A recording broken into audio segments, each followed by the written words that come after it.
To lesson 1.2. Yesterday we concentrated on making or changing percent into fraction because percents is the same thing as saying a fraction of a total. But now sometimes we want to also know the decimal equivalent of percents. So let's work on that right now. So for instance, let's say I want to convert 20%. Okay. Wow, daunting. 20%. Scary. Well, as we've said before, 20%, right, the percent means divided by 100. So, percent means divided by 100, so I'm just going to do 20 divided by 100. Okay, so if I wanted to, I could divide by the greatest common factor to reduce it, which is 20. So in this case, 20 divided by 20 is 1.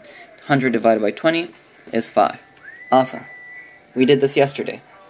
But sometimes we want to also convert this fraction into a decimal. How do I do that? Well, simple. All I have to do is actually do the division. 1 divided by 5. So how many times does 5 go into 1? 0 times. So now I have to keep on going. Add a 0. How many times does 5 go into 10?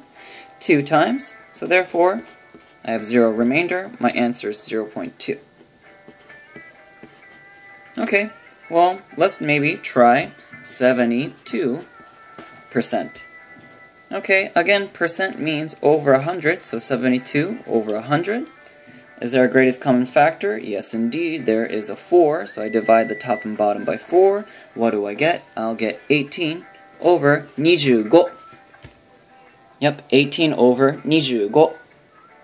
So anyway, what are we going to do? Well, after this, right, there's nothing that goes into both of them, so I'm going to do long division. So I'm going to do 18 divided by 25. Does 25 go into 18? Nope. So we have to put a 0, put the decimal place, and then put a 0. Does 25 go into 180? Yes, it does. It goes in 7 whole times. And if I do the multiplication, 7 times 25 is 175. And when I subtract, I get a 5. Bring down the next 0. I get 50. How many times does 25 go into 50? 2 whole times. So we figured out that 72% is the same thing as 0.72.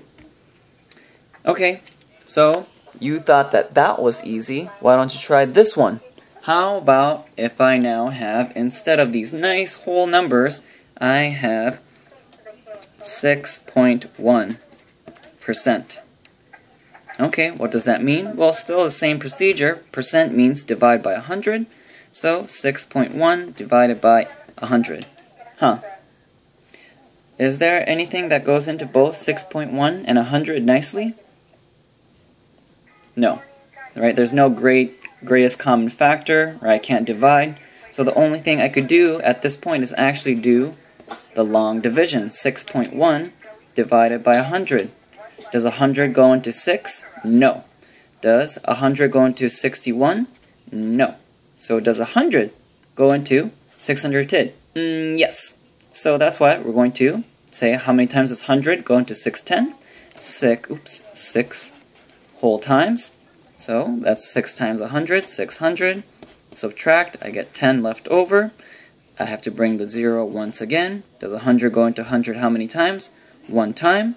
So therefore, I was able to convert this into 0.061. Okay, well, I hope you see a pattern here from percent to decimal. Over here, I had 20%. What did that become? 0.2. Over here, I had 72%. That became 0.72. And then last but not least, 6.1% became 0.061. Do you notice that the numbers, when I changed it, looks very, very similar, or actually basically the same thing? The only thing that changed when I changed from percent into decimal is actually the decimal itself. Over here, when we divide by 100, what do? Right? The trick is to just move the decimal place twice to the left. Since we're making it smaller, it should definitely go to the left, making the number smaller. Same thing over here, the decimal place is right here. So how many times did I say I was going to move it? I was going to move it twice, so therefore I get 0.72. Again, same idea here. I have the decimal place here. I move it once, I move it twice. So there's a pocket here, which is going to represent an extra 0. So that's why I get 0.061, which is exactly what I got here. So, with that said, I want you to do just 3 problems very quickly, right? Maybe spend 1 minute. Please convert 1.8%. Also, 130%. And then, last but not least, I want you to convert 0.9%.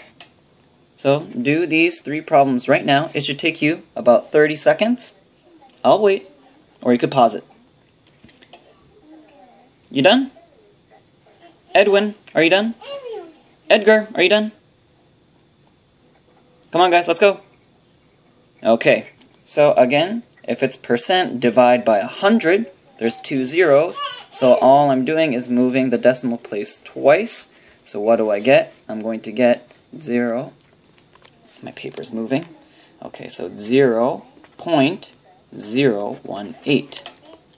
Okay, how about if I have 130%?